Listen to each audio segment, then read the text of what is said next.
নাক ফুল খুলে দিয়ে দিয়েছে, কত বড় ভক্ত। স্বামীর চিহ্ন খুলে দিয়েছে, দাগ গুরুর সেবায় লাগো। আর এদিকে কি করেছে কৃষ্ণদাস? 50 বস্তা ছাই, দুটো নৌকা ভাড়া করে এনে নৌকার ভিতরে 50 বস্তা ছাই ভরে এবার নিজের হাতে নৌকা বেয়ে গুরুবাড়ির দিকে রওনা দিচ্ছে। দুইটা নৌকা একসাথে, চিন্তা করুন কি কষ্ট, বেয়ে বেয়ে দুটো নৌকা নিয়ে যাচ্ছে। 50 বস্তা, এক একটায় 50 50 100 বস্তা। দুটো নৌকা একসাথে বেয়ে কৃষ্ণদাস রওনা দিচ্ছে আর গুরুদেবকে ডাকছে, গুরু গো পার করো, পার করো, পার করো আমায়। গুরু গো পার করো, পার করো, পার করো। গুরু গো পার করো, পার করো, পার করো আমায়। গুরু গো পার করো, পার করো, পার করো। তুমি বিনায় গুরুদেবার গতি নাই, তুমি বিনায় গুরুদেবার গতি নাই, তুমি বিনায় গুরুদেবার গতি নাই, তুমি বিনায় গুরুদেবার গতি নাই। এই কাঙালের এই জগতে আর কেহ নাই, এই কাঙালের এই জগতে আর কেহ নাই। আরে এই কাঙালের এই জগতে আর কেহ নাই, এই কাঙালের এই জগতে আর কেহ নাই। কোথায় আছো দয়াল গুরু, পার করিয়া দাও। কোথায় আছো দয়াল গুরু, পার করিয়া দাও। কোথায় আছো দয়াল গুরু, পার করিয়া দাও। কোথায় আছো দয়াল গুরু, পার করিয়া দাও। একবার চেয়ে দেখো আমার ভাঙা নাও, একবার চেয়ে দেখো আমার ভাঙা নাও। দয়াল একবার চেয়ে দেখো আমার ভাঙা নাও, একবার চেয়ে দেখো আমার ভাঙা নাও। গুরুদেবকে ডাকছে, ও গুরুদেব তুমি যদি পার না করো আমার এই ভাঙা নাও, একটা হচ্ছে ওই নৌকা আরেকটা হচ্ছে এই দেহ নৌকা। ও গুরুদেব তুমি যদি এই দেহ নৌকাকে নিজ গুণে কৃপা না করো তোমার কাছে যে যেতে পারবে না। আমা এই দেহ নৌকা সেই দিনই ধন্য হবে যেই দিন লাগিবে না এ ভক্তের চরণ ধুলি, যেই দিন লাগিবে না ভক্তের চরণ ধুলি, যেই দিন লাগিবে না এ ভক্তের চরণ ধুলি, যেই দিন লাগিবে না এ ভক্তের চরণ ধুলি। হরি হরি বলি নৌকা যাবে সেদিন চলি, হরি হরি বলে নৌকা যাবে সেদিন চলি। আরে হরি হরি বলে নৌকা যাবে সেদিন চলি, হরি হরি বলে নৌকা যাবে সেদিন চলি। এই দেহ নৌকা সেই দিন চলবে যেই দিন শুদ্ধ ভক্তের চরণ ধুলা লাগবে। আজ নৌকা বাইতে বাইতে কৃষ্ণদাস গুরুদেবের আশ্রমের ঘাটে এসে পৌঁছালেন। শ্যামল কমল চেয়ার টেবিল নিয়ে বসেছে, দেখছে কোন শিষ্য বেশি বেশি দান দিচ্ছে। যেই শিষ্য বেশি বেশি দান দিচ্ছে তাদেরকে খুব আদর আপ্যায়ন করছে। কৃষ্ণদাস এসে নৌকা নিয়ে ঘাটে ঠেকিয়েছে। শ্যামল কমল বলে, দেখ দেখ শ্যামল, ওই যে এক বড়লোক শিষ্য এসেছে। সবার 1 বস্তা 2 বস্তা 1 কলস, কিন্তু ওর হচ্ছে 100 বস্তা। শ্যামল কমল ভেবেছিল 100 বস্তা চাল ডাল টাকা পয়সা আছে, কিন্তু ওর মধ্যে কি আছে? ছাই। শ্যামল বলছে কমলকে, শোন কমল, এই রকম বড়লোক শিষ্য না হলে কাজ হয়? আমি যাই, ওই শিষ্যকে উপরে পাঠাই, তুই একটু ওকে ভালো মিষ্টি খাওয়া। ওমা কৃষ্ণদাসকে বলছে, ও গুরু ভাই তুমি উপরে আসো। উপরে এসেছে, কৃষ্ণদাসকে বসতে দিয়ে রসগোল্লা খেতে দিয়েছে। কৃষ্ণদাস মনের আনন্দে রসগোল্লা খাচ্ছে, আর মনে মনে বলছে, আহা, ছাই জমালেই রসগোল্লা খাওয়া যায়, যদি চাল ডাল জমাতাম তাহলে কি না জানি খেতে দিত। কৃষ্ণদাস মনের আনন্দে রসগোল্লা খাচ্ছে। শ্যামল বলে, কমল যত খাবে তত দিবি, 100 বস্তা এনেছে। হ্যাঁ, আমার শ্যামল কমল তো জানে না বস্তার মধ্যে কি আছে। লোভী শ্যামল কমল ভেবেছে বস্তা ভরা টাকা পয়সা চাল ডাল আছে। শ্যামল বলছে, কমল তুই মিষ্টি খাওয়া, আমি একটু দেখে আসি বস্তায় কি কি আছে। আমার চাল বের করে, এরকম কি বলে, এরকম খোঁচা দিয়ে দিয়ে বের করে বস্তার মধ্যে, দেখে দোকানে কি বলেন আপনাদের এলাকায়, ডোঙা, বোমা, ওরে বাবা, ডোঙা বোঙা যা হোক, চোঙ্গা ভোঙ্গা যা হোক একটা হবে। ওই যে ওরকম খোঁচা দিয়ে বের করে না, তারপর চাল হাতে নিয়ে দেখে চিকন মোটা কিরকম। তো শ্যামল কি করেছে, একটা ডোঙা নিয়ে ওই পরীক্ষা করতে গেছে 50 বস্তায় কি আছে। ভেবেছিল ওর মধ্যে বোধহয় মোচা আছে, হ্যাঁ দিয়েছে খোঁচা, ভেবেছিল বের হবে মোচা, দেখে কি ছাই। একটা খোঁচা দিয়ে দেখে ছাই, ব্যাপার কি। পরেরটা খোঁচা দিয়েছে, দেখে সেটাও ছাই। এবার শ্যামল নৌকায় বসে বলছে, ওরে কমল, কমল রে, হ্যাঁ ওরে আর খাওয়াসনি। শ্যামল মনে মনে ভাবছে, যেটা এই নদীর পাড়ে আছে, শ্যামল মনে মনে ভাবছে যে মনে হয় চাল ডালের থেকে বেশি আনছে, তাই বড় গুরু ভাই রসগোল্লা বাদ দিয়ে রসগোল্লার থেকে দামিটা খাওয়াতে বলছে। এবার শ্যামল ভেবেছে কি, যে রসগোল্লার থেকে দামি হচ্ছে রসমালাই, তার জন্য রসমালাই নিয়ে আসে। এবার কৃষ্ণদাসকে বলছে, তোমার আর রসগোল্লা খাওয়া লাগবে না, ওর দাম কম, রসমালাই খাও। কৃষ্ণদাস রসমালাই খাচ্ছে। এবার শ্যামল বলছে দূর থেকে, নৌকা তো একজন জলে আরেকজন উপরে, শ্যামল বলছে কি করছিস, বলে দাদা রসমালাই খাওয়াচ্ছি। কমল বলছে, আরে ও খাওয়াস নে, ও খাওয়াস। বলে ও এর থেকে দামি, ও এর থেকে দামি আর কি আছে। হ্যাঁ, তো এর থেকে ওই দোকানের যত মিষ্টি ছিল দামি সব নিয়ে এসেছে কমল, নাও গুরু ভাই যত পারো সব খাও। ওদিকে শ্যামল সব বস্তা পরীক্ষা করে দেখে সবগুলোর ভিতরে ছাই। শ্যামল ছুটতে ছুটতে এসেছে, আর এসে কৃষ্ণদাসের সম্মুখের খাবার সব ছুঁড়ে ফেলে দিয়েছে। কমল বলছে, কি করলে? হ্যাঁ, লোভী শ্যামল বলছে, জানিস এই পাষণ্ডী গুরুদেবের সেবার জন্য 100 বস্তা ছাই নিয়ে এসেছে, 100 বস্তা ছাই নিয়ে এসেছে। হ্যাঁ, ওর আজকে কঠিন বিচার হবে। সবাই অবাক হয়ে রয়েছে।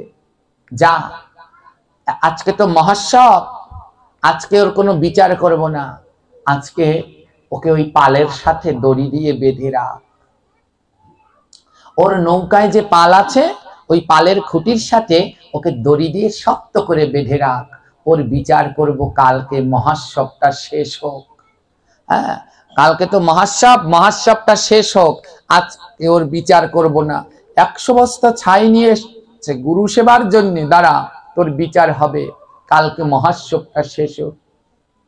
কৃষ্ণদাসকে নিয়ে তার 2 গুরু ভাই ইচ্ছে মতো মারধর করে ওকে দড়ি দিয়ে, শক্ত করে দড়ি দিয়ে ওই নৌকার সাথে বেঁধে রেখেছে। কৃষ্ণদাস 2 নয়নের জলে ভাসছে। গুরু ভাইরা মেরেছে তার জন্যে না, কৃষ্ণদাস কাঁদছে। সব গুরু ভাইরা সারা বছর ধরে যা যা এনেছে সবই গুরু সেবার জন্য নিয়ে যাচ্ছে, কিন্তু ও সারা বছর ধরে ছাই এনেছে, ওর ছাই কেউ নিচ্ছে না। ওকে দড়ি দিয়ে শক্ত করে বেঁধে রেখেছে, এমন ভাবে বাঁধ দিয়েছে 2 হাত থেকে টপ টপ করে রক্ত ঝরছে। আর কৃষ্ণদাস 2 নয়নের জলে ভেসে ভেসে গুরুদেবকে ডাকছে, গুরুদেব আমি তো কাঙাল, আর কাঙাল এনেছে, এই কাঙালেরটা কি তোমার সেবায় লাগবে না? কৃষ্ণদাস কেঁদে কেঁদে বলছে, বলি আমার মতো কাঙাল নাই গো, আমার মতো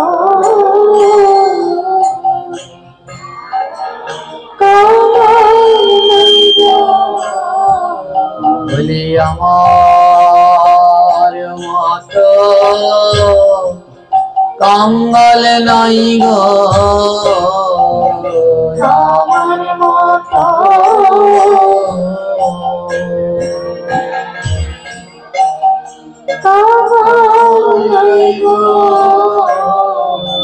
তুমি কোথায় আছো দয়াল গুরু, আমার মতো কাঙাল নাই গো,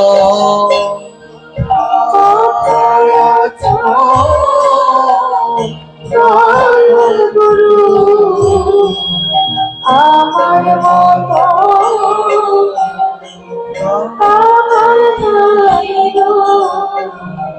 আমি বহু জন্মে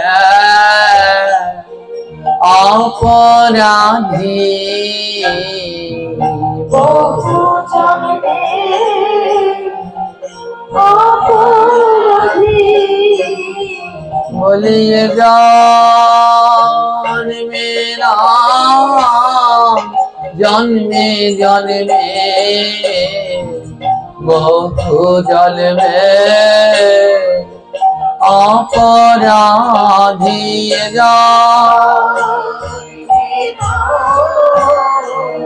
জন্মে জন্মে বহু জন্মে অপরাধী। তুমি কোথায় আছো দয়াল গুরু, কোথায় আছো দয়াল গুরু? তীক্ষ্ণ যন্ত্রণা, যন্ত্রণার ভিতরে গুরুদেবকে ডাকছে, গুরুদেব আমি তো বড় কাঙাল, আমি তো আগেই বলেছি তোমাকে দেয়ার মতো আমার কাছে কিছু নাই, তুমি বলেছো ছাই জমা করতে, তাই করেছি, তবে আজ কেন তুমি আসবে না? আজ গুরুদেবকে ডেকে ডেকে বলছে, আমায় একবার দেখা দাও, আমায় একবার দেখা দাও, একবার দেখা দাও, কোথায় আছো দয়াল গুরু একবার দেখা দাও, কোথায় আছো দয়াল গুরু? একবার দেখা দাও, আমায় একবার দেখা দাও, একবার দেখা দাও। আমি কতদিন দেখি না গো, একবার দেখা দাও, কতদিন দেখি না গো, একবার দেখা দাও, তুমি একবার দেখা দাও, একবার দেখা দাও। আমি কতদিন দেখি না গো, একবার দেখা দাও, কতদিন দেখি না গো, একবার দেখা দাও। আদর্শনে মরে যাই, ঘুরে যাও, বলি আমার মতো পাপি নাই, আদর্শনে মরে যাই,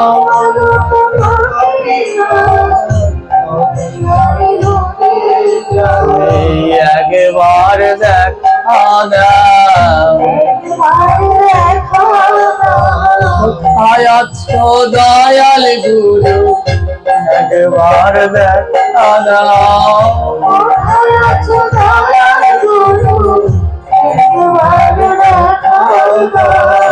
কতদিন দেখি না, কতদিন ওই অপরূপ প্রেম রূপ কতদিন দেখি না।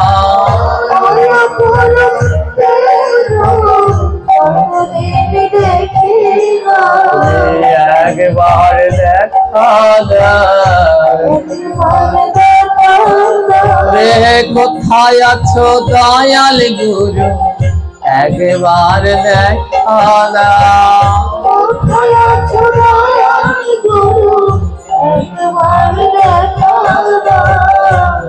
আজ নৌকার ভিতরে বসে শিষ্য কাঁদছে, গুরুদেব কোথায়?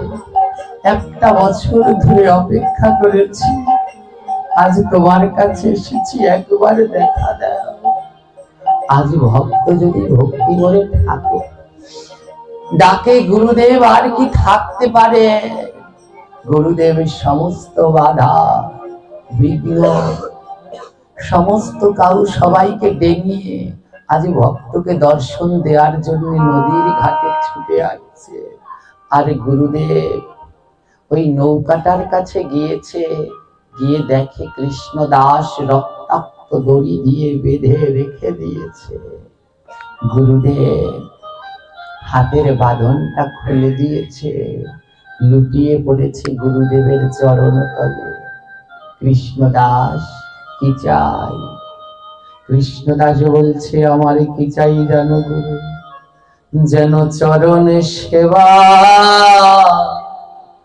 করতে পারি,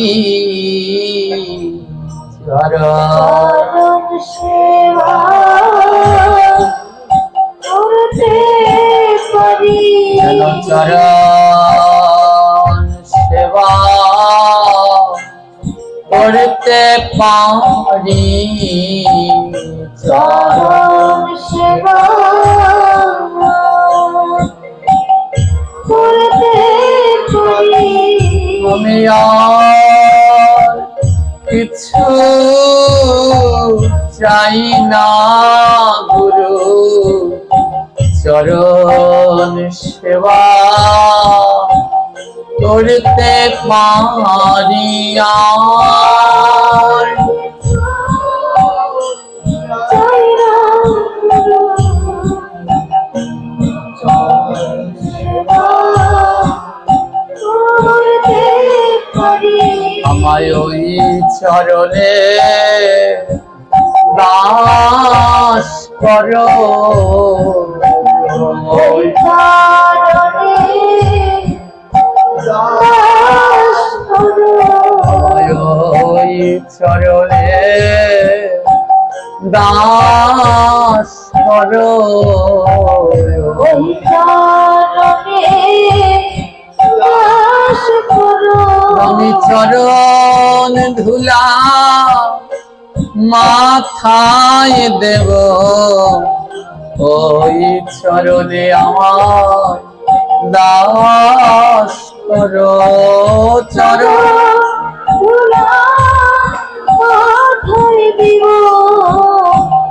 ওই চরণে দাস করো।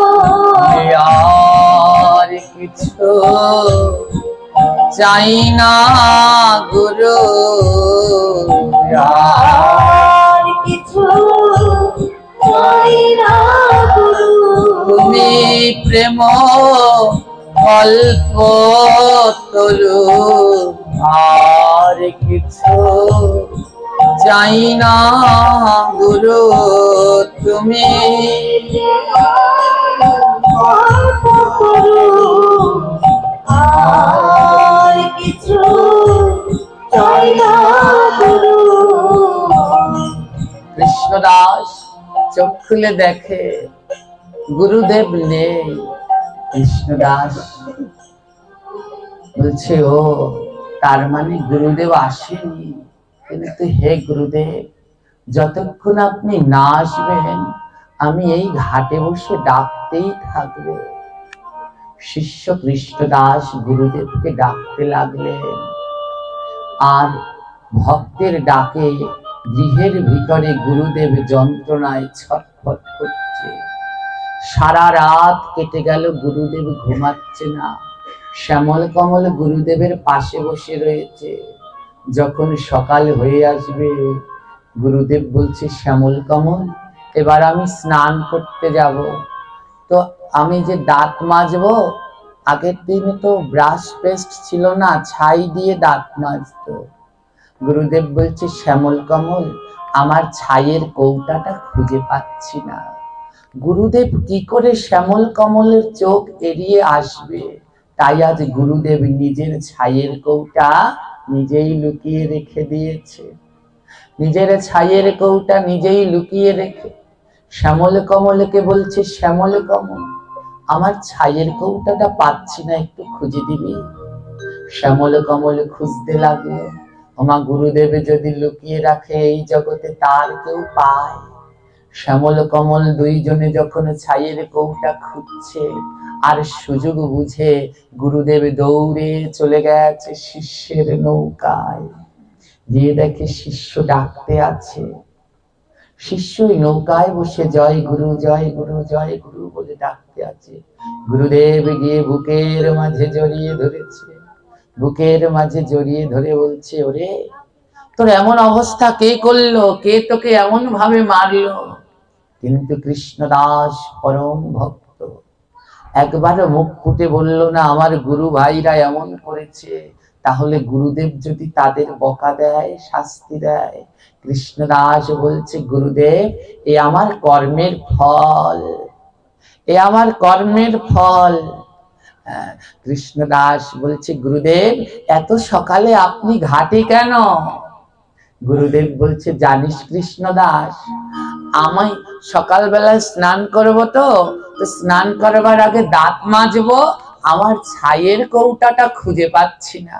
আরে, তোর কাছে কি একটু ছাই হবে? আমি দাঁত মাজবো। কৃষ্ণদাসের দুই নয়নে জল ধরছে। ও গুরুদেব, আমার কাছে ছাই আছে, কিন্তু কেমন ভাবে দেব? আমার যে পিছনে হাত দুটো বাঁধা আছে। মহাজন বলছেন, আমাদের হৃদয়ে ভক্তি আছে, কিন্তু সংসার নামক দড়ি দিয়ে হাত দুটো বাঁধা। তুমি যদি কৃপা করে না খুলে দাও, এই ভক্তি অঞ্জলি কেমন করে দেব? গুরুদেব হাত দুটি খুলে দিলেন। কিরে কৃষ্ণদাস, তোর কাছে ছাই আছে? কৃষ্ণদাসের আনন্দ আর ধরে না, আমার ছাই আজ গুরুর সেবায় লাগবে। কৃষ্ণদাস বস্তা খুলে ছাই বের করে দিয়েছে, আর সেই ছাই দিয়ে গুরুদেব দাঁত মাজছে। আমা, কতজন কত চাল ডাল আনলো, গুরুদেব হয়তো ছুঁয়েও দেখেনি, ও গুরু সেবায় লাগেনি, কিন্তু কৃষ্ণদাসের ছাই গুরুদেবের সেবায় ঠিক লেগেছে। আর কৃষ্ণদাসের আনা ছাই দিয়ে দিনের প্রথম প্রহরে প্রথম গুরু সেবা হয়েছে। গুরুদেবের প্রথম সেবা ওই দাঁত মাজা। তাই প্রথম সেবাটাই করলো ভক্তের আনা ছাই দিয়ে। আজ গুরুদেব দাঁত মেজে শিষ্যকে বলছে, বাবা, এবার বলতো তোর কি লাগবে, আমার কাছে বল, কি লাগবে, তুই আমার কাছে কি চাস? কৃষ্ণদাস বলে, আর কিছু লাগবে না, বড় সাত করে ছাই জমিয়েছিলাম, তো ভেবেছিলাম ছাই কি লাগবে, লেগে গেছে, আর কিছু চাই না। গুরুদেব বলছে, তাও একটা কিছু চা। কৃষ্ণদাস বলে, তাই বুঝি? তবে শোনো, দয়াল গুরু, দয়াল গুরু গো, মহরণ কালে চরণ যেন দয়াল গুরু, দয়াল গুরু গো, কালে চরণ যেন দয়াল গুরু, দয়াল গুরু গো, মরণ কালে শরণ যেন পাই। দয়াল গুরু, দয়াল গুরু গো, মরণ কালে শরণ ওরে আইসি ভাবে যাইতে হবে, পাশের ভাবনা ভাবতে ভাবতে সময় তাহলে তোমায় চিনলাম না। আইসি ভাবে যাইতে হবে, পাশের ভাবনা ভাবতে ভাবতে সময় তাহলে তোমায় ওরে আইসি ভাবে যাইতে হবে, পিছের ভাবনা ভাবতে ভাবতে সময় কালে তোমায় ভজলাম না। আইসি ভাবে হরিবল হরিবল।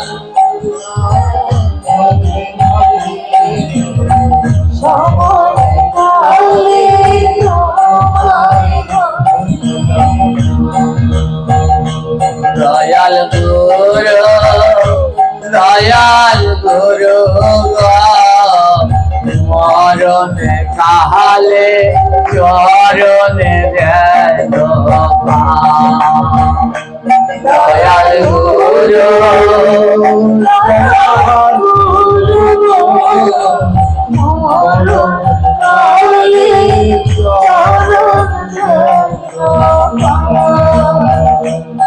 আর বেলা গেল সন্ধ্যা হলো, গনা দিন ফুরাইয়া গেল, তবু গুরুর চরণ পাইলাম না।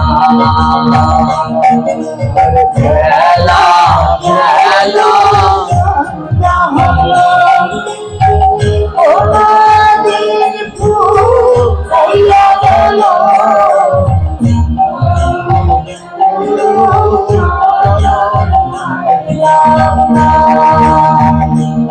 আমার বেলা গেল সন্ধ্যা হলো, গনা দিন ফুরাইয়া গেল, একেবারে ভক্তের ভুলা মাখলাম না।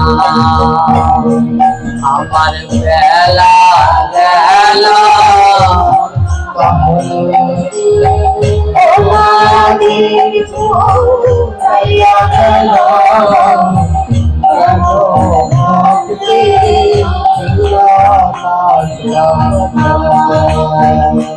দয়াল গুরু দয়াল গুরু মরণ কালে শরণ দয়াল গুরু দয়াল গুরু মরণ কালে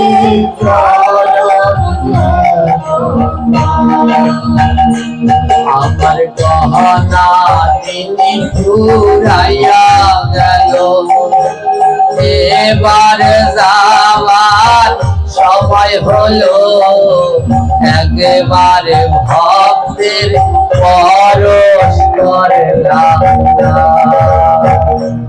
আমার গহনা তিনি ফুরাইয়া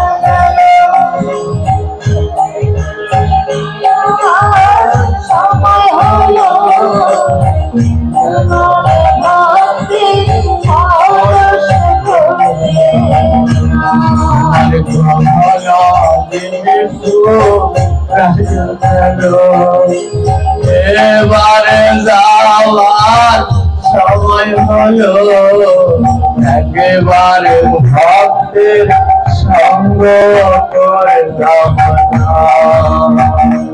আমার গহনা দিলে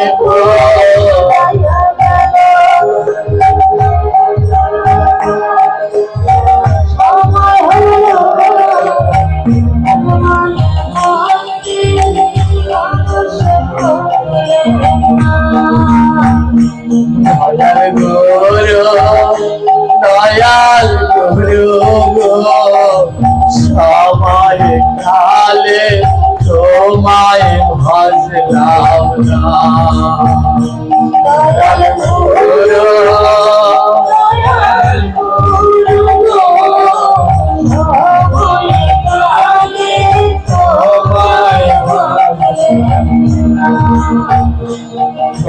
যখন মায়ের ঘরে তখন তোমায় দেখতে পাইতাম এখন কেন তোমায় আমি যখন মায়ের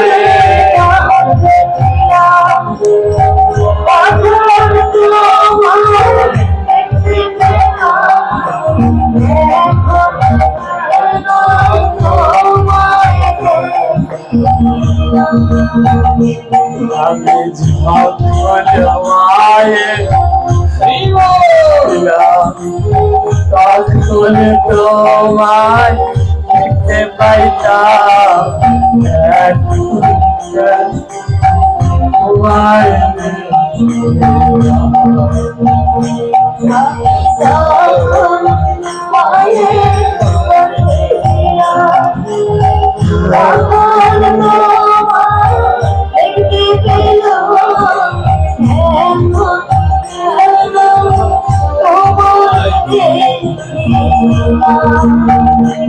দয়াল গুরু দয়াল গুরু গো মরণ কালে শরণ দয়াল গুরু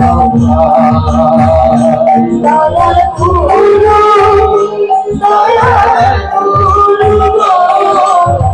মরণ কালে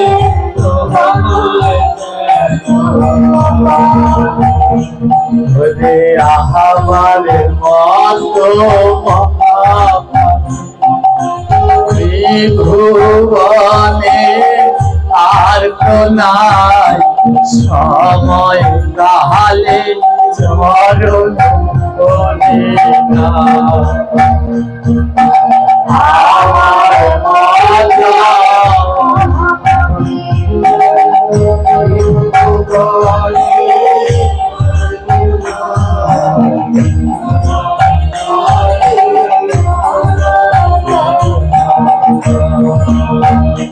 দয়াল গুরু দয়াল গুরু মরণ কালে চরণ দয়াল গুরু দয়াল গুরু মরণ কালে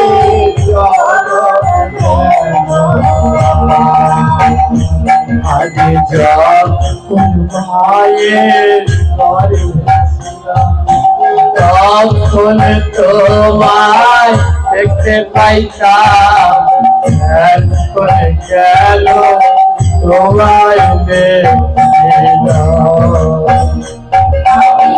মরণ কালে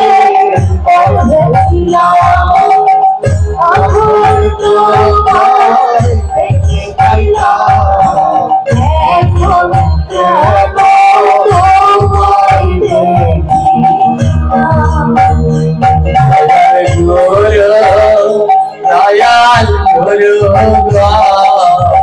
মরণ কালে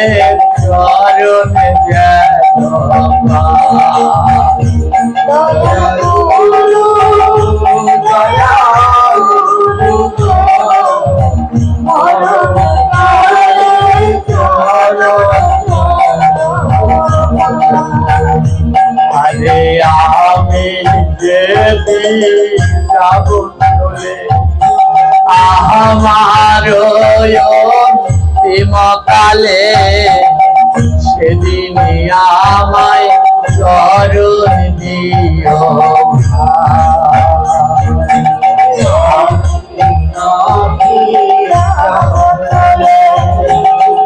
আমার অন্তিমকালে চরণ ধুলি তোমরা দিও আমি যেদি আমার কালে চরণে ভুলা তোমরা দিও বলে আমি হরিবল হরিবল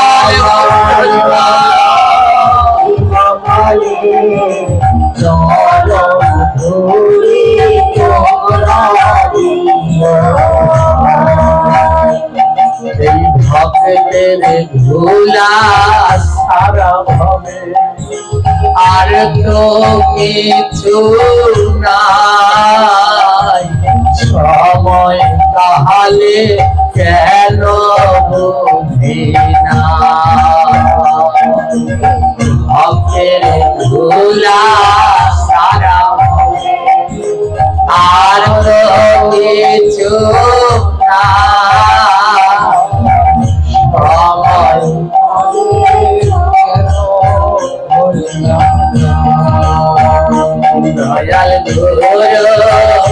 দয়াল গুরু মরণ কালে চরণ যেন দয়াল গুরু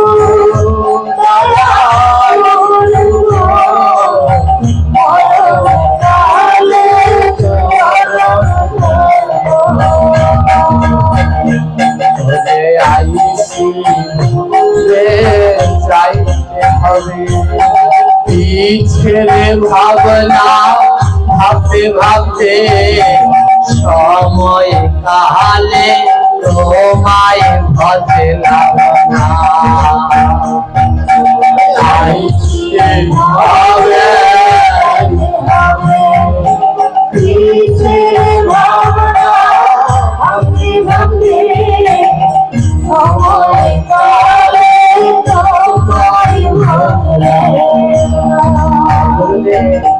এই পৃথিবীতে এসেছি একদিন আমাকে যেতে হবে কিন্তু এই সংসারের কথা ভাবতে ভাবতে সময়কালে আর তোমার ভজন করা হলো না তাই তুমি আমায় প্রাণ ভরে আশীর্বাদ করো সময়কালে তো প্রাণ ভরে তোমার ভজন করতে পারিনি ওই চিরূপ দর্শন করতে পারিনি যেন অন্তিম কালে তোমার চরণ দুটো আমার মাথার উপরে রেখে আমি এই দেহ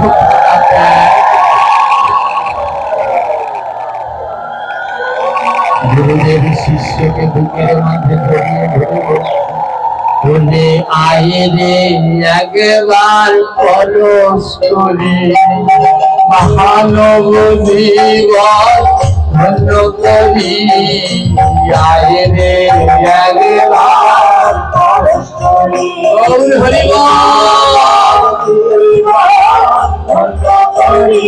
বলে আয়ে রে একবার মানব দিবস ধন্য করি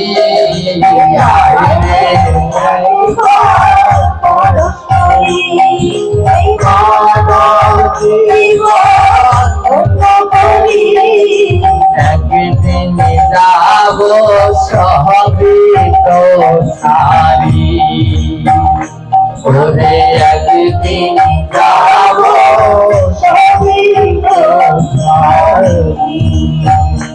ওরে কিসের দালান ঘর বাড়ি সবই নাও একদিন সারি শ্মশান ঘাটে জবাব পারি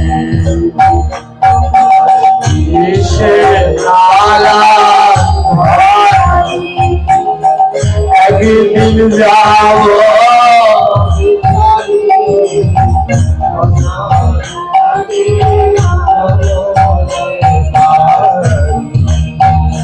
ওই শ্মশান হবে ঠিকানা একবার সবাই ভেবে দেখো না সময় কালে কেন ভোজে না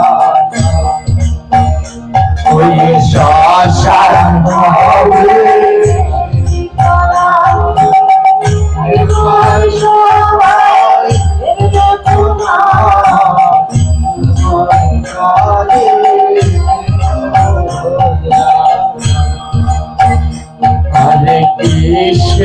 পুত্র বিশ্বের কন্যা, এইভাবে কেউ কারো না একবার তোমরা ভেবে দেখো না। কিসের মুদ্রা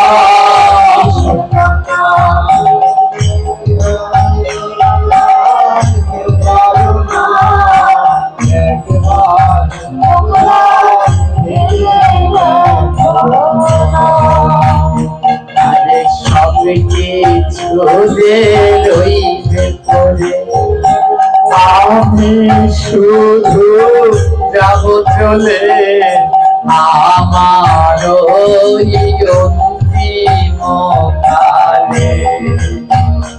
ওরে সব কিছু রইবে পড়ে, আমি শুধু যাব চলে আমার অন্তিম কালে। সেদিন আমার শেষের ঠিকানা আসবে। বাবা, এই জগতে আমরা সবাই চাকরি করছি, সরকারি চাকরি ওই নোটিশ আসে বদলি হওয়ার জন্য, আর এখানে থাকা যাবে না, এবার এখান থেকে বদলি হয়ে যেতে হবে। যখন নোটিশ আসে ওই সরকারি কর্মকর্তা সব রেখে চলে যায়। তদ্রূপ আমরাও চাকরি করছি, আমাদের একটা নোটিশ পাঠাবে ভগবান, আর থাকতে পারবি না। সেই দিন সব কিছু ছেড়ে চলে যেতে হবে। তাই ভক্তদেরকে বলছি, হে ভক্ত, আমি যেদিন চলে যাব, এই হাত দুটো দিয়েছি তো ভক্তের চরণ ধুলি মাগবার জন্যে। আমি যেদিনকে যাব সেদিন তো আর চরণ ধুলা মাগতে পারবো না। তোমরা কৃপা করে সবাই মিলে চরণ ধুলা দিও মোরে, সেই দিন তো আর নিতে পারবো না। তোমরা কৃপা করে চরণ ধুলা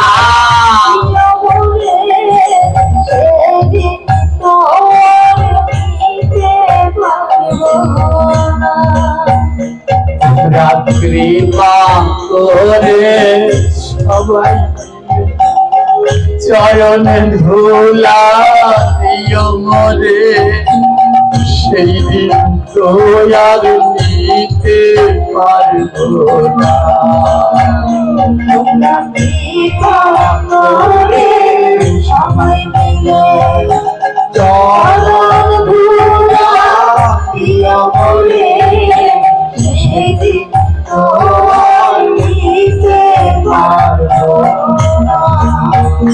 দয়াল গুরু, দয়াল গুরু মরণ কালে চরণ দেখো। দয়াল গুরু, দয়াল গুরু,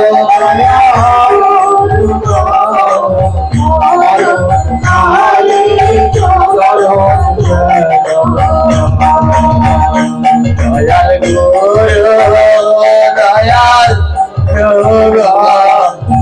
মরণ কালে চরণ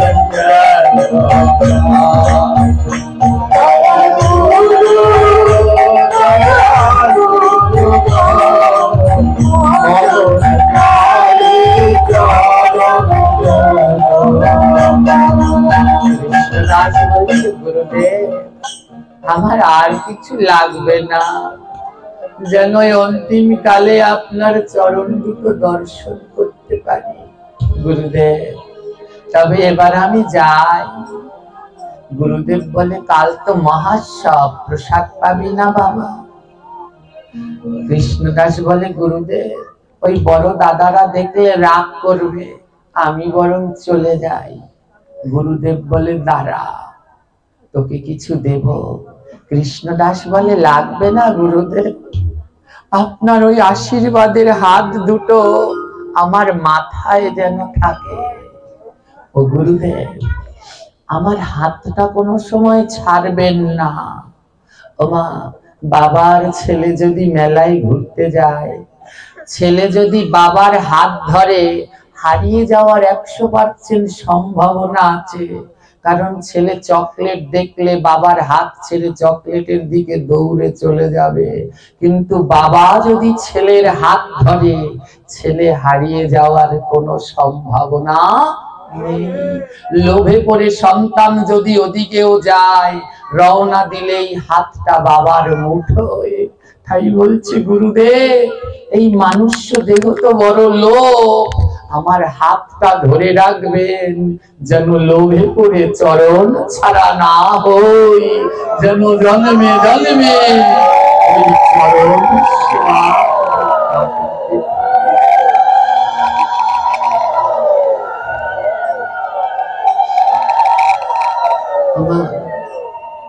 মহোৎসবের রান্না হচ্ছে, সারা রাত্র ধরে সবজি আমানিয়া হয়েছে। তো সবজি আমানিয়া করে সব ভক্তরা ওই সবজির খোসাগুলো খালের পাড়ে ফেলে দিয়ে গেছে। তো গুরুদেব দেখে কি ওখানে মান কচুর খোসা, মান কচু চিনেন তো সবাই, মান কচুর খোসা, ওই কলার খোসা, ফুলকপি, আলু এগুলোর খোসা গরু ছাগলে খায়, কিন্তু কচুর খোসা গরু ছাগলেও খায় না। তো খালের পাশে ফেলে দিয়েছে। গুরুদেব কি করছে, সেই শিষ্যকে পরীক্ষা করে দেখছে যে দেখি কেমন ভক্তি।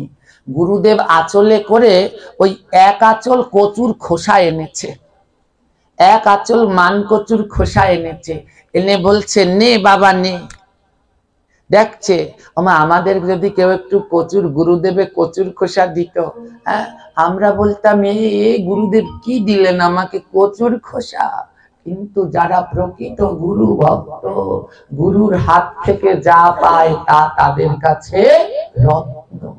যেই কচুর খোসা পেয়েছে, কৃষ্ণদাস আনন্দে নাচছে, আহা আহা কত ভাগ্য আমার, গুরুদেব আমায় কি অমূল্য রত্ন দিয়েছে। গুরুদেবের নয়নে জল, ভক্তি দেখে গুরুদেব বলে, ওরে পাগলা, রত্ন দেইনি, কচুর খোসা দিয়েছি, ওরা সবাই ফেলে দিয়েছে, তোকে তাই দিয়েছি। কৃষ্ণদাস বলে, গুরুদেব, গুরুদেব নিজের হাতে যদি ছাইও দেয়, তবে সেই ছাইও রত্ন হয়ে যায়। আর আপনি তো আমায় ছাই না, কচুর খোসা দিয়েছেন, এ আমার কাছে রত্ন। গুরুদেব বলছে, যা, তবে আমি আশীর্বাদ করছি বাবা, তুই এই কচুর খোসা নিয়ে বাড়ি যা, আর এই 100 বস্তা ছাইও নিয়ে যা।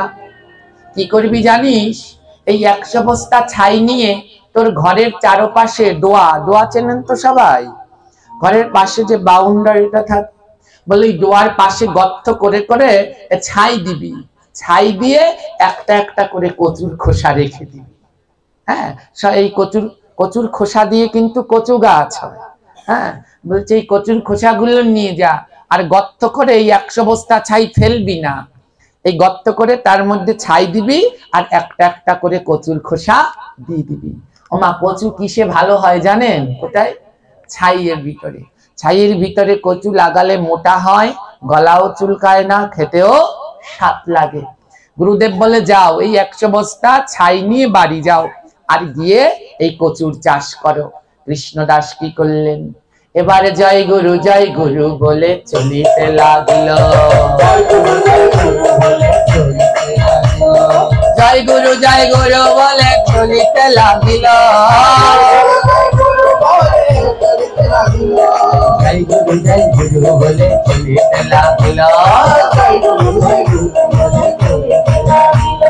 জয় গুরুর জয় গো, শ্রী গুরুর জয় গো, জয় গুরুর জয় গো। আজ বাড়িতে এসেছে, এবার ওই ঘরের চারপাশে গর্ত করছে, আর এই গুরুর নাম করছে, জয় গুরু জয় গুরু, আর ছাই দিচ্ছে, আর একটা একটা করে কচুর ছোগা ওই ছাইয়ের ভিতরে রাখছে। আমার ঘরের চারপাশে গর্ত করে কচু লাগিয়েছে। স্ত্রী, তার সেই স্ত্রী, সে বলছে, হ্যাঁ গো স্বামী, তুমি কি পাগল হয়ে গেলে? হ্যাঁ, ঘরের চারপাশে মানুষ লাগায় ফুলের গাছ, আর তুমি লাগাচ্ছ কচুর গাছ। হ্যাঁ, বনলতা বলছে তুমি পাগল হয়ে গেছে। কৃষ্ণদাস বলে ওমন বলো না, আমার গুরুর আজ্ঞা ঘরের চারপাশে কচু গাছ লাগাতে। তাদের দুইটা ঘর, সামনে একটা বারান্দা আর মধ্যখানে একটা ঘর। স্ত্রীকে বলছে শোনো, আমরা তো চারজন মানুষ, এই দুইটা ঘর আমাদের লাগে না। স্ত্রী বলে কেন, ঘরে আবার কি হয়েছে? বলে দেখো আমার গুরুদেব এতগুলো কচুর ছোগা দিয়েছে কৃপা করে, ঘরের চারপাশে লাগানোর পরে এখনো কতগুলো কচুর ছোগা বেঁচে আছে, এগুলো লাগাবো কোথায়? তাই ভাবছি ঘরের এক অংশ ভেঙে ফেলবো, ঘরের বারান্দাটা ভেঙে ফেলবো। মা ঘরের বারান্দা ভেঙে ফেলেছে। এবারে বারান্দা ভাঙিয়া করে দেখো কচুর চাষ। বারান্দা ভাঙিয়া করে দেখো কচুর চাষ। বনলতা বলে আমার হলো সর্বনাশ। স্ত্রী বনলতা বলছে আমার বোধহয় সর্বনাশ হয়েছে, স্বামী বোধহয় পাগল হয়ে গেছে। স্ত্রী বলছে তুমি কি করছো, ঘরের বারান্দা ভেঙে কেউ কচু লাগায়? স্ত্রী আর সহ্য করতে পারছে না। স্ত্রী বলে আমি যাই, আমার দুই ছেলে নিয়ে আমি বাপের বাড়ি যাই, তুমি কচু লাগাও। স্ত্রী দুই ছেলেকে নিয়ে বাপের বাড়ি চলে গেল। কৃষ্ণদাস বলে তাহলে বড় ঘরটা রেখে লাভ কি, এটাও ভেঙে ফেলবে। আমার বড় ঘরটাও ভেঙে ফেলেছে।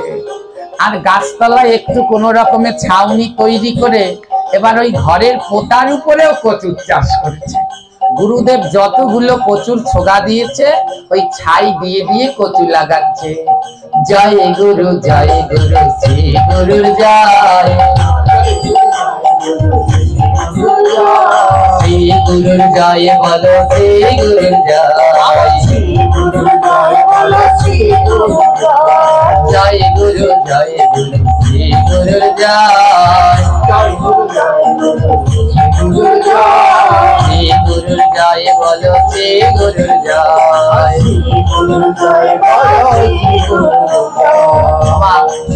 ঘরের ডোয়া, বারান্দা, মধ্যের ঘর সব কচু লাগিয়ে দিয়েছে। আর কচু লাগিয়ে ওই গুরুদেবের নাম করে আর হরে কৃষ্ণ মহামন্ত্র জপ করে। হরে কৃষ্ণ কৃষ্ণ কৃষ্ণ হরে হরে, হরে রাম রাম রাম হরে হরে, হরে কৃষ্ণ কৃষ্ণ কৃষ্ণ হরে হরে, হরে রাম রাম রাম হরে হরে, হরে কৃষ্ণ কৃষ্ণ কৃষ্ণ হরে হরে, হরে রাম রাম রাম হরে হরে, কৃষ্ণ কৃষ্ণ হরে গুরুর ভজন করছে কিন্তু মুখে করছে কি নাম? কৃষ্ণ নাম, হরে কৃষ্ণ মহামন্ত্র। এখানেও একটা শিক্ষা, আমাদের ভিতরে এমন অনেক মত আছে যারা শুধু গুরু গুরু করেই লাফালাফি করে কিন্তু হরে কৃষ্ণ মহামন্ত্রকেই ভুলে যায়। মনে রাখতে হবে গুরুর ভজন করতে হবে আর মুখে কৃষ্ণ নাম জপ করতে হবে। এই নাম ছাড়া কিন্তু আর কোনো গতি নাই। গুরুদেব শিক্ষা দিয়েছে নাম করতে, তাই বলে এখন গুরু যেন আবার সেই নামের সমানই না হয়ে যায়। অনেকে তো নামকেও বিকৃত করে দিচ্ছে। হরে কৃষ্ণ মহামন্ত্রের ভিতরে বিভিন্ন নাম ঢুকিয়ে তাকে বিকৃত করছে। কেউ অপরাধ। আজ কৃষ্ণদাস নাম করছে, এবার কৃষ্ণদাসের নাম শুনে বাড়িতে লাগিল, চন্দ্রকলার সমান কচু বড় হয়ে গেল।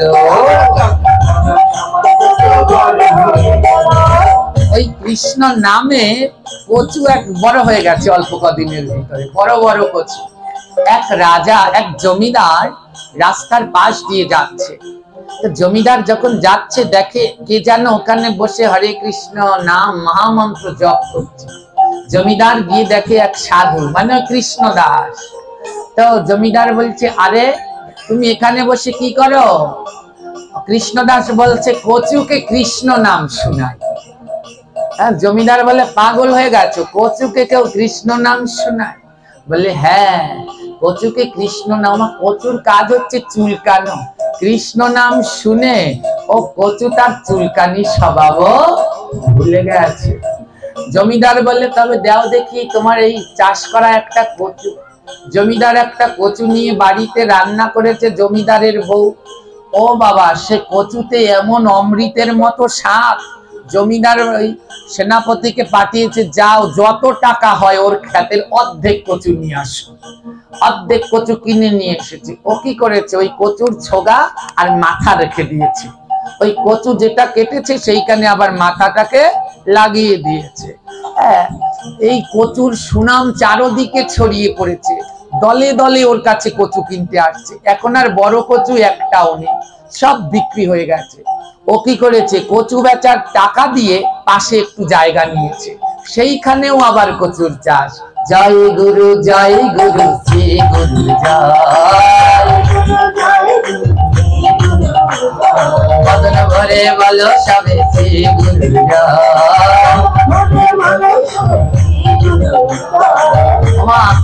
ওই পাশের জায়গায় একেবারে ফার্স্ট ক্লাস কচু হয়েছে। এবার ওই কচু বেচে আর জায়গা কেনে, জায়গা বানায় আর কচুর চাষ, তার বিশাল বড় কচুর চাষ হয়ে গেছে। এবার যে অনেক টাকা হয়েছে, কৃষ্ণদাস মনে মনে বলছে এখন একটু ঘরটা বানাই। ঘরটা বানিয়েছে, সারা দেশে কৃষ্ণদাসের কচু নাম হয়ে গেছে। সেই কৃষ্ণদাসের কচুর খবর গেছে তার শ্বশুর বাড়ি। ওই যে বউ চলে গেছে, গ্রামের লোকেরা বলছে, আরে বনলতা তুই এখানে বসে রয়েছিস, তোর স্বামী যে কচু লাগিয়েছে সে তো সারা দেশ ছেয়ে গেছে। বনলতা দুই ছেলে নিয়ে আবার চলে এসেছে। হ্যাঁ, গুরুর উপরে ভরসা থাকলে গুরু নেয় আবার সব ফিরিয়ে দেয়।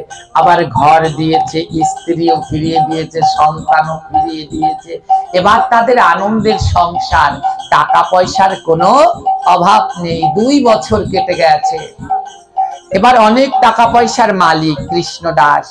স্ত্রীকে বলছে, শোনো, আগে আমরা প্রতিদিন 3 মুঠো ছাই রাখতাম, আবার গুরুদেবের নামে রাখা শুরু করি।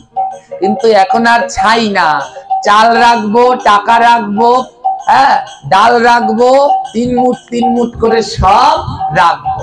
3 মুঠ 3 মুঠ করে রাখতে লাগলো। কিন্তু এত টাকা পয়সা, চাল ডাল বাড়ছে, স্ত্রী বলে কাজ নাই, 3 মুঠে ছাই যেমন কুলায় করে রাখতাম, তুমি সেই ধানের বস্তা আনো, আবার সেই রকম রাখবো। ওমা, সেই ধানের বস্তায় আগে যেমন ছাই ভরতো, এখন টাকা ভরে, চাল ভরে, ডাল ভরে। 1 বছরের ভিতরে 100 বস্তা চাল ডাল টাকা পয়সা হয়ে গেছে। হ্যাঁ, তাই গুরু যদি দেয় সময় লাগে না, সদ্গুরু পেয়েও চিনতে পারলা না।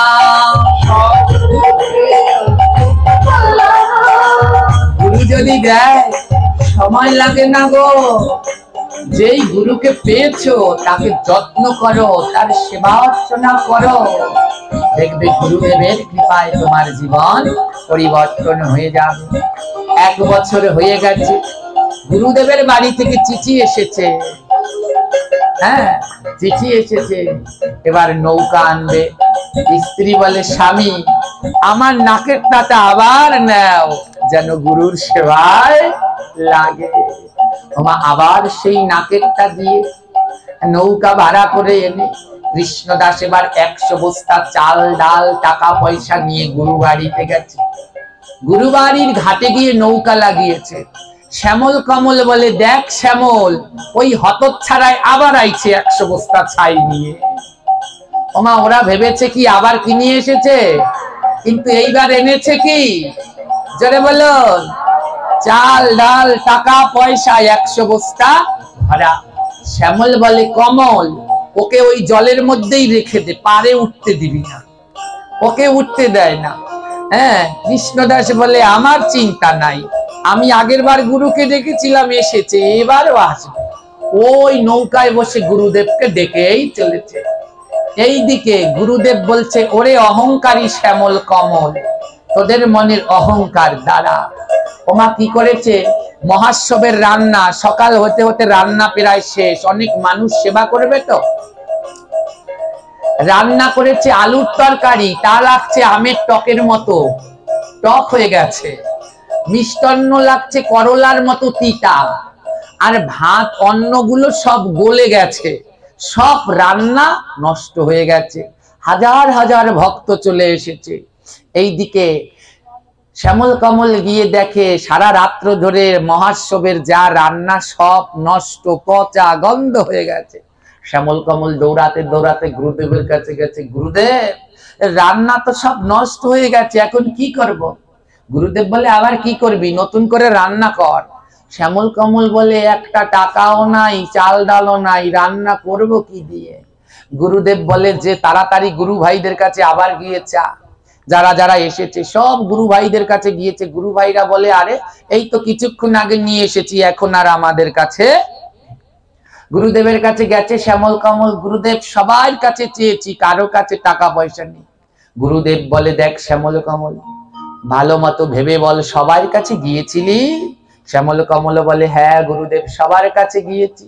গুরুদেবে বলে, আমার কাছে মিথ্যা বলিস না, সবার কাছে গেলেও একজনের কাছে যাসনি। আমার কার কাছে যায়নি? কৃষ্ণদাস ভেবেছিল ওর নৌকায় কি আছে। এবারে গুরুদেব বলছে, শ্যামল কমল বলে, হ্যাঁ গুরুদেব, ওই যে কৃষ্ণদাস এসেছে ওর কাছে আমি যাইনি, ওর কাছে আমি যাইনি, গিয়ে কি করবো? ওর বস্তার মধ্যে আছে কতগুলো ছাই। গুরু বলে, যেখানে দেখিবে ছাই পুরাইয়া দেখিও তাই, পাইলেও পাইতে পারো অমূল্য রতন। আহা, পাইলেও পাইতে পারো অমূল্য রতন। আর যেখানে দেখিবে ছাই পুরাইয়া দেখিও তাই, যেখানে দেখিবে ছাই পুরাইয়া দেখিও তাই, পাইলেও পাইতে পারো অমূল্য রতন। পাইলেও পাইতে পারো অমূল্য রতন। শ্যামল কমল বলে, কিছু বুঝলাম না। বলে, 100 বস্তা ছাই এনেছে তো, যা গিয়ে দেখ ওর মধ্যে কিছু থাকলেও থাকতে পারে। শ্যামল কমল নৌকায় উঠেছে। ওমা, আবার সেই ডোঙা না চোঙা আপনারা যা বলেন, ওই নিয়ে এবার দিয়েছে গুটো। এবার যে টান দিয়েছে ভেবেছে ছাই বেরোবে, দেখে চাল। আর একটাই খোঁচা দিয়েছে, দেখে ডাল। আরেকটার ভিতরে টাকা পয়সা ভরা, সব কিছুতে ভরা। শ্যামল বলে, কমল আর চিন্তা নাই, এ দিয়ে মহোৎসব করা যাবে 10টা। তাড়াতাড়ি নে, কে কোথায় আছিস বস্তাগুলো নে। এবার শ্যামল কমল আর ওর সাথের দলে যারা ছিল এবার কি করছে, ওই বস্তাগুলো নেবে, নৌকা থেকে উঠাবে। বস্তা ধরে করে দেখো তারা টানা টানি,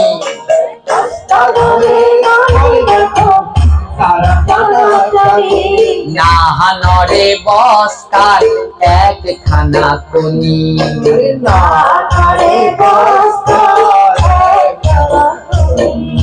4-5 জন একেবারে বডিওয়ালা লোক নিয়ে এসেছে, নে জাগা, টানাটানি করছে, কিন্তু বস্তার একখানিও জাগাতে পারছে না। গুরুদেবের কাছে দৌড়াতে দৌড়াতে গেছে, গুরুদেব এইগুলোকে খাওয়িয়ে পরিয়ে ভুল হয়েছে, দেখেন সব বডি বানাইছে খাওয়াইয়ে খাওয়াইয়ে, কিন্তু গায়ে কোনো বল নাই। গুরুদেব বলে, শ্যামল কমল তোদের তো বল আছে, তোরা যে একটা বস্তা জাগা। আমার শ্যামল কমলও জাগাচ্ছে, কিন্তু জাগাতে পারছে না। শ্যামল কমল বলছে, গুরুদেব গায়ে যেন কোনো বল নেই। গুরুদেব বলছে, শোন, ভক্ত পদ ধুলি আর ভক্ত পদ জল,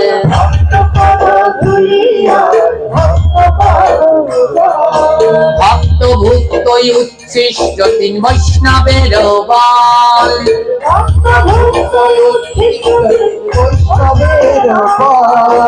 শোন, বৈষ্ণবের বল হচ্ছে 3 জায়গায়, ভক্তের ধুলি, ভক্তের চরণ জল, আর ভক্ত রেখে যাওয়া উচ্ছিষ্ট মহাপ্রসাদ।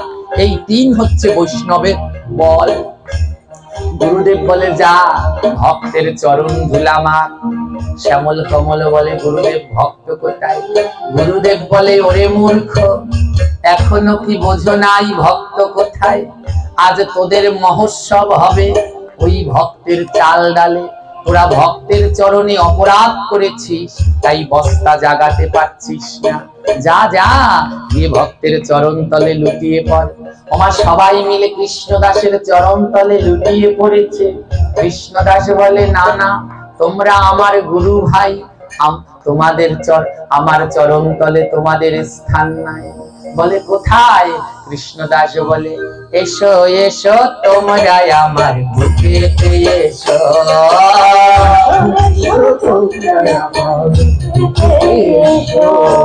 এসো এসো তোমরা আমার বুকেতে এসো।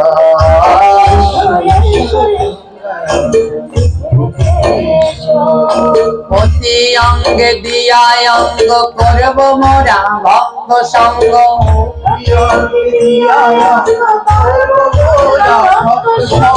অতি অঙ্গে দিয়া অঙ্গ করব মোরা ভক্ত সঙ্গ।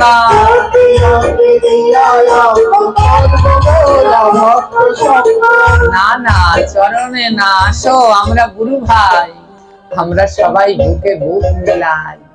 ওমা, বাবার তো তখনই আনন্দ হয় যখন বাবার সব ছেলেরা মিলেমিশে থাকে। তো গুরুদেব হচ্ছেন পিতা, যখন গুরুদেবের সমস্ত শিষ্যরা মিলেমিশে থাকে তখন গুরুদেবের আনন্দ আর ধরে না, গুরুদেবের আনন্দ আর ধরে না। সব গুরু ভাইরা একে অন্যকে জড়িয়ে ধরে অঙ্গ পরশ করছে। এবার এই দেখে গুরুদেব প্রেমানন্দে নাচিতে লাগিছে,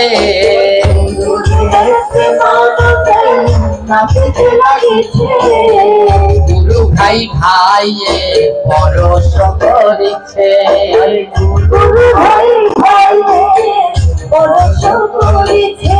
আহা, গুরু ভাই বোন একে অন্যকে জড়িয়ে ধরে পরশ করছে। আর সেই দেখে ওমা, এক গুরু ভাই আরেক গুরু ভাইকে যখন বুকে জড়িয়ে ধরে তখন গুরুদেব যেইখানে থাকে দেখে তার বড় আনন্দ হয়। এবার প্রশ্ন, গুরুদেব তো জানতো ওই শ্যামল কমল দুষ্ট, তারপরেও গুরুদেব কেন তাদেরকে পাশে রাখলো? ওমা, যেই একটা বাবা মায়ের 5টা ছেলে মেয়ে হয়, একটা হয় প্রচন্ড দুষ্ট, আরেকটা হয় মেধাবী। মেধাবীটাকে নিয়ে বাবা মার চিন্তা নাই, কিন্তু দুষ্টুটাকে নিয়ে খুব চিন্তা। তদ্রূপ গুরুদেবেরও অনেক শিষ্য, যেইগুলোর মাথায় শয়তানি বুদ্ধি, গুরুদেব সেইগুলোর পাশে পাশে থাকে, দেখে তাদের পাশে থেকে যেন ওদের শয়তানি বুদ্ধি দূর করা যায় কিনা। তাই শ্যামল কমলকে রেখেছিল পাশে, আজ শ্যামল কমলের শয়তানি বুদ্ধি দূর হয়ে গেছে, দূর হয়ে গেছে। এইদিকে কি করলো গুরুদেব? ভক্তের মহিমা বুঝতে আজ কৃষ্ণদাস প্রসাদ পাচ্ছে, আর গুরুদেব রয়েছে আশ্রমে। হ্যাঁ, গুরুদেব ভক্তের মহিমা দেখাতে এক ভক্তকে দিয়ে খবর পাঠিয়েছে, যাও এই মুহূর্তে কৃষ্ণদাসকে গিয়ে বলবে যেন এই মুহূর্তেই আমার কাছে চলে আসে। হ্যাঁ, এক শিষ্য খবর নিয়ে গেছে, গুরুদেব তোমাকে বলেছে এই মুহূর্তে, এই এক মুহূর্তের ভিতরে, এক মুহূর্ত খুব অল্প সময়, এই এক মুহূর্তের ভিতরে গুরুদেব বলেছে তোমাকে গুরুদেবের কাছে চলে যেতে। কৃষ্ণদাস মনে মনে ভাবতে লাগলো, যদি আমি গুরুদেবের কাছে যাই সময় লাগবে 1 ঘন্টা, কিন্তু গুরুদেব বলেছে এই মুহূর্তে চলে যেতে, এই মুহূর্তে আমি কি করে যাব? কৃষ্ণদাস কেমন ভক্ত ছিল, ওমা পাশে ছিল বড় একটা ছোরা, আর সেই ছোরা নিয়ে নিজের গলা নিজেই কেটে ফেলেছে, নিজের গলা নিজেই কেটে ফেলেছে। হে আত্মা, তুমি আমার দেহ থেকে বেরিয়ে যাও, কারণ দেহটা নিয়ে গুরুর কাছে যেতে 1 দিন সময় লাগবে, কিন্তু আত্মার যেতে 1 পলকও লাগবে না। গুরু আদেশ পাঠিয়েছে এই মুহূর্তে যাবে। কৃষ্ণদাস এমন গুরু ভক্ত ছিল, নিজের গলা কেটে দিয়েছে, আত্মা বেরিয়ে গেছে দেহ থেকে। এবারে বলছে চলো আত্মা গুরুর কাছে। এবার আত্মা গিয়ে গুরুদেবকে দর্শন দিচ্ছে। আর ভক্তের এই রকম ভক্তি দেখে আজ প্রাণ গোবিন্দ আমার ডেকে ডেকে বলছে, না না ও কৃষ্ণদাস, তুমি কৃষ্ণদাস হতে পারো না, এই নাম তোমার শোভা পায় না। আমার প্রাণ গোবিন্দ বলে কৃষ্ণ দাস নাম।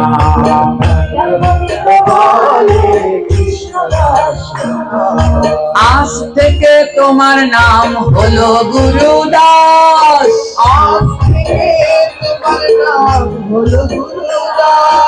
আজ থেকে তোমার নাম হলো গুরুদাস।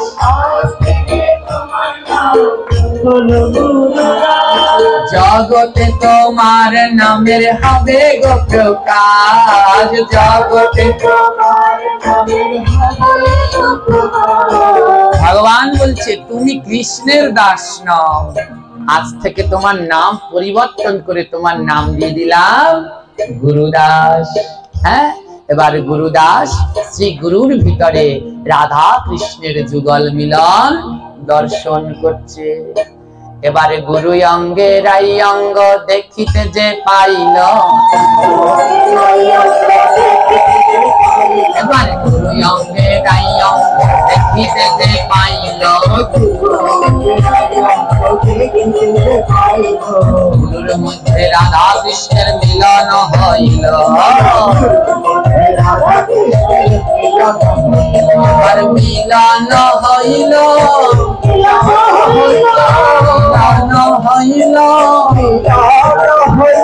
রাধা কৃষ্ণ দুই জনার মিলন হইল। মিলন হইল, রাধা কৃষ্ণ দুই জনার মিলন হইল। জয় জয় দেও গো, জয় জয় দেও গো, রাধা কৃষ্ণের মিলন হলো, জয় জয় দেও গো। রাধা কৃষ্ণের মিলন হলো, জয় জয় দেও গো। মনের পাতায় পাতায় ব্যয় করো তালি, মনের পাতায় পাতায় ব্যয় করো তালি। ভক্তবৃন্দ বলে সবে গৌর হরি বলে, ভক্তবৃন্দ বলে সবে গৌর হরি বলে। রাধা গৌর হরি বলে গো, গৌর হরি বলে গো। মনের রূপ দেখি তারা গৌর হরি বলে গো, গৌর হরি বল গো, গৌর হরি বল গো। সবাই মিলে বাহু তুলে গৌর হরি বল গো। জয় গুরু বল গো, এই মানব জীবন ধন্য হবে। জয় গুরু বল গো, জয় জয় দেও গো, জয় জয় দেও গো। নামে সবাই জয় জয় দেও গো। জয় গুরুদেব, জয় গুরুদেব, গুরুদেব জয় গুরুদেব।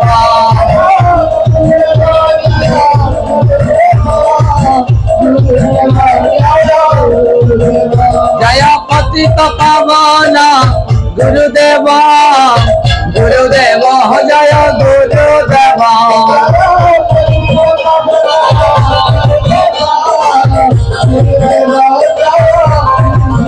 জয় দয়ার সাগর গুরুদেব, দয়ার সাগর গুরুদেব।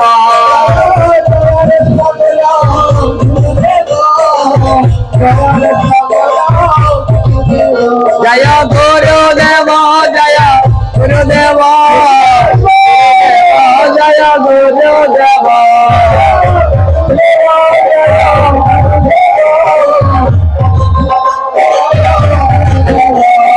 জয় জয় গুরুদেব।